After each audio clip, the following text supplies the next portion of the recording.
గౌరవ ముఖ్యమంత్రి శ్రీ రేవంత్ రెడ్డి గారు, గౌరవ ఉప ముఖ్యమంత్రి ఆర్థిక శాఖ మంత్రులు బట్టి విక్రమార్క గారి దార్శనికతకు నిదర్శనంగా ఈ తెలంగాణ రాష్ట్ర బడ్జెట్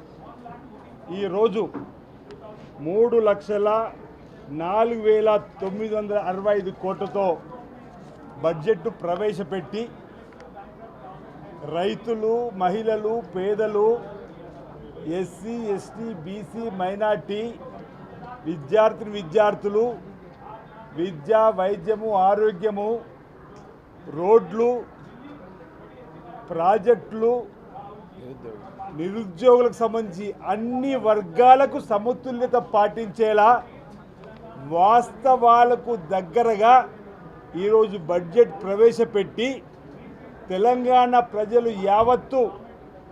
మా కోసం, మా అభివృద్ధి కోసం ఈ ప్రభుత్వం ఉంది, ప్రజాపాలన ప్రభుత్వం చెప్పని భావిస్తున్న తరుణంలో గత 10 సంవత్సరాలు ఆడంబరాలకు పోతూ బడ్జెట్లో లేనివి సృష్టించి ధనిక రాష్ట్రం చెప్పిన ఆనాటి ముఖ్యమంత్రి కేసీఆర్ గారు అప్పుల కుప్ప రాష్ట్రంగా మార్చిన ఈరోజు గౌరవ ముఖ్యమంత్రి రేవంత్ రెడ్డి గారు, ఉప ముఖ్యమంత్రి ఆర్థిక శాఖ మంత్రులు బట్టి విక్రమార్క గారు ఈ రాష్ట్రాన్ని గాడిలో పెట్టే ప్రయత్నం చేస్తూ ప్రతినిత్యం 18 గంటలు కష్టపడుతూ వాళ్ళలాగా ఫామ్ హౌస్లో కానీ వాళ్ళలాగా ఇంటి దగ్గర నుంచి పరిపాలన చేయకుండా ఈరోజు వాస్తవానికి దగ్గరగా బడ్జెట్ ప్రవేశపెడితే కేటీఆర్ గారి విమర్శలు ఏమనాలంటున్నా, కరోనా మహమ్మారి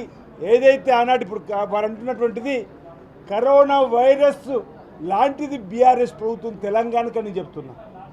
తెలంగాణ మనకు ప్రత్యేక తెలంగాణ రాష్ట్రం వచ్చిన రోజు ధనిక రాష్ట్రంగా, మిగులు రాష్ట్రంగా 70,000 కోట్ల అప్పుతో విడిపోతే 10 ఏళ్ళు మీరు అధికారం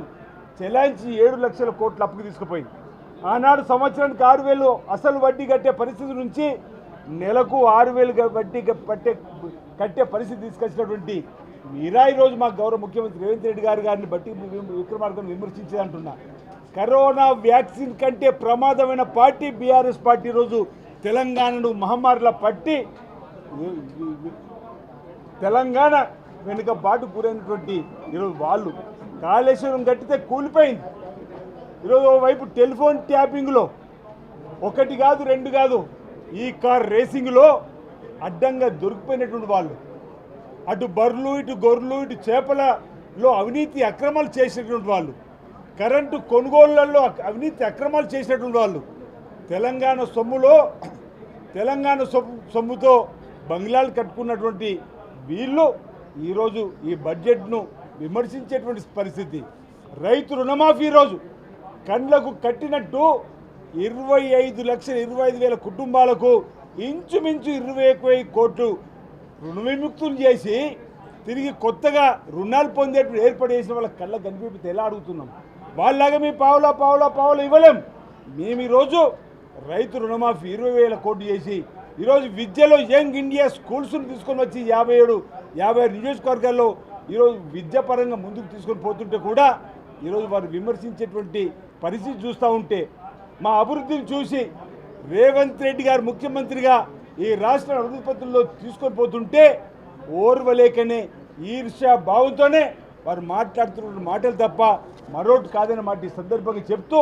రాజకీయ విమర్శలు మానుకొని తెలంగాణ అభివృద్ధికి సహకరించాల్సింది పోయి ఈ విధంగా ఈరోజు బడ్జెట్ను పేద ప్రజలకు ఉపయోగపడే బడ్జెట్ ప్రవేశపెట్టినప్పుడు కూడా తన రాజకీయాల అవసరాల కోసం మాట్లాడిన మాటలు ఈరోజు వరంగల్లో ఏదో మంత్రులు పర్యటిస్తుంటే కూడా వారిని విమర్శించేటువంటి స్థాయి ఈరోజు బీఆర్ఎస్ పార్టీ ప్రజలలో పలిచినైపోయి ఎక్కడా కూడా ప్రజలలోకి